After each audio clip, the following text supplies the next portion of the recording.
오소서 성령님. 너무 많은 비가 내려 물난리가 나고 많은 인명 피해가 있었습니다. 아픔을 겪고 계신 모든 분들, 시름에 잠겨 계신 농민들을 위해 기도드립니다. 뉴스에서 극한호우라는 말이 자주 나와 찾아보니 2023년 6월부터 사용한 말이라고 하는데요. 1시간 누적 강수량 50mm 이상, 3시간 누적 강수량 90mm 이상이 동시에 관측될 때를 가리킨다고 합니다. 또한 1시간 누적 강수량이 72mm를 넘을 때는 즉시 극한호우로 판단한다고 합니다. 그런데 지난 17일 서산에서는 시간당 115mm의 비가 내렸고, 충청 지역에는 1년 총 강수량의 절반에 해당하는 비가 지난 일주일 새 내렸습니다. 이처럼 극한호우가 발생하는 이유가 무엇일까요? 탄소 배출로 인한 지구온난화가 주 원인이라고 합니다. 기온이 1도 오르면 공기가 머금을 수 있는 수증기량이 7% 증가하는데, 대기가 불안정해지면서 거대한 비구름이 좁은 지역에 만들어진다는 것입니다. 지난 60년 새 극한호우의 빈도는 5배 늘어났고, 작년에는 시간당 100mm 이상의 기록적 폭우가 9차례 관측되었다고 합니다. 10년 전인 2015년 9월 홍콩에서 열린 아시아 주교회의 기후변화 회의에 당시 주교회의 정의평화위원장이셨던 유흥식 라자로 추기경님을 모시고 다녀왔습니다. 그때 영상으로 본 홍콩의 극한호우 상황은 충격 그 자체였습니다. 그런데 10년 뒤 같은 영상을 이제 우리나라 뉴스에서 보고 있습니다. 프란치스코 교황님이 말씀하신 생태적 회심은 더 이상 미룰 수 없는 지구의 외침과 호소입니다. 에너지를 아껴 쓰고 공장이 일회용품을 덜 만들도록 나부터 일회용품 사용을 줄이며 탄소 배출을 줄이기 위한 노력에 적극 참여해야겠습니다. 오늘 복음은 마르타와 마리아 이야기입니다.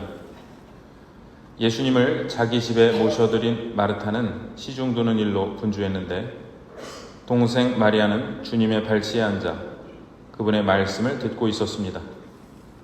마르타는 예수님께 다가가, 주님, 제 동생이 저 혼자 시중 들게 내버려 두는데도 보고만 계십니까?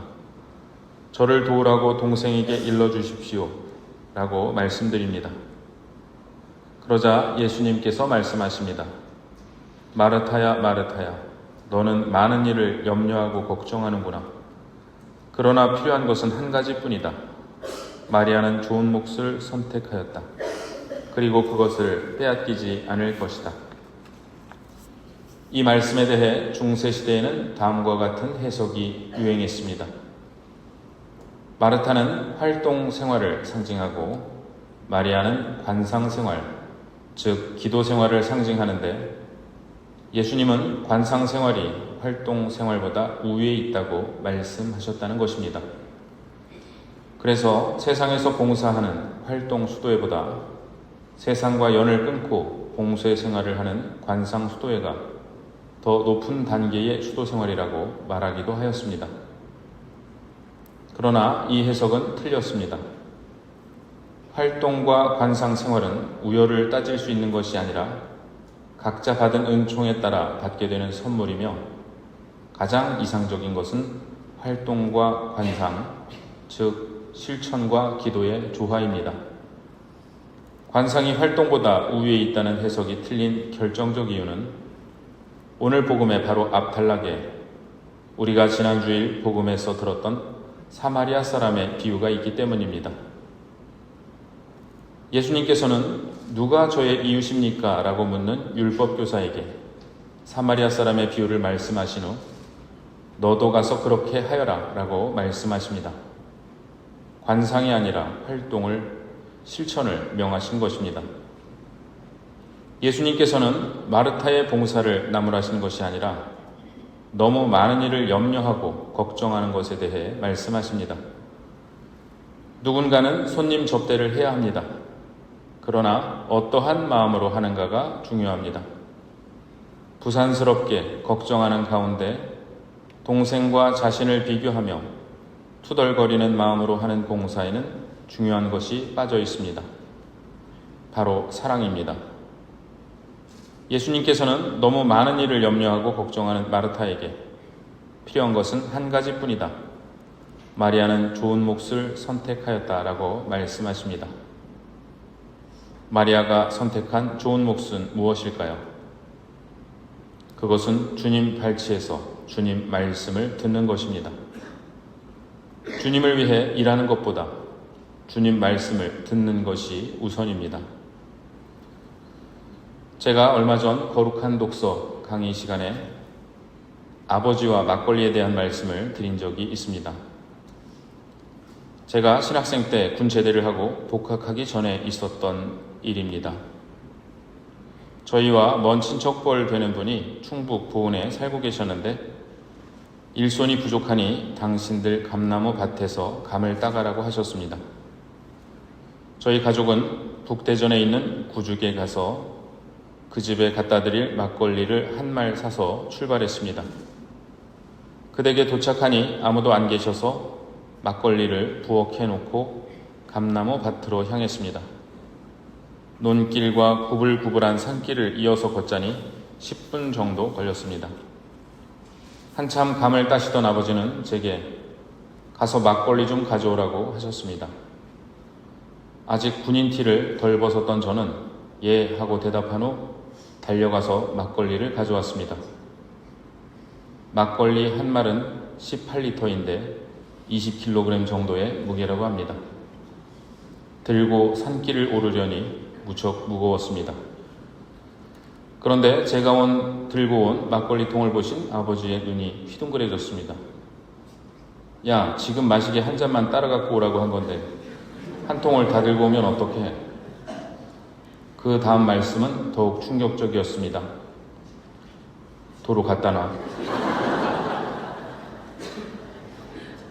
왔던 길을 도로 가려는데 가수 김현식 씨의 노래가 떠올랐습니다. 애써 웃음 지으며 돌아오는 길은 왜 그리도 낯설고 멀기만 한지. 한 잔을 덜었음에도 불구하고 통은 더 무거워진 것 같아 제가 막걸리를 드는 건지 막걸리가 저를 드는 건지 분간이 되지 않았습니다. 왔던 길을 되돌아가며 저는 마음속으로 되뇌었습니다. 앞으로는 아버지께 원하시는 게 무엇인지 정확히 여쭤보고 출발해야지. 그리고 이 말은 한동안 제 기도의 주제가 되었습니다. 하나님 아버지께 나에게 원하시는 것이 무엇인지 정확히 여쭤보고 해야지. 우리는 하나님께서 이러이러한 것을 원하실 거야 라고 생각하며 자신에게 굴레를 씌울 때가 많습니다. 이건 하면 안 돼. 이런 건 하나님이 싫어하실 거야 라고 생각하며 자신이 만든 멍에를 쓰고서는 스스로 하나님 뜻대로 살고 있다고 착각하기도 합니다. 그렇게 힘들게 한평생 살다가 나중에 하나님 앞에 가서 하나님, 제가 당신을 위해 이렇게 고행하며 살았습니다 라고 말씀드릴 때 하나님 눈이 휘둥그레지며 야, 내가 너더러 기쁘게 살고 오라고 창조했는데 왜 그렇게 어렵고 힘들게 살았어? 라고 말씀하시면 얼마나 억울할까요? 예수님께서 마르타에게 말씀하신 것은 봉사하지 말라는 것이 아니라 우선 내 말에 귀를 기울이라는 것입니다. 예수님 말씀을 먼저 듣고 나면 봉사의 내용이 달라질 수도 있고 봉사하는 마음도 달라질 수 있을 것입니다. 우리는 나에게 필요한 것을 하나님께 말씀드리는 것이 기도라고 생각하기 쉽습니다. 그러나 하나님 아버지께서는 우리가 청하기도 전에 무엇이 필요한지 이미 알고 계십니다. 그렇게 기도는 오히려 하나님께 귀 기울이는 시간입니다. 주님은 많은 말씀을 하시지는 않습니다.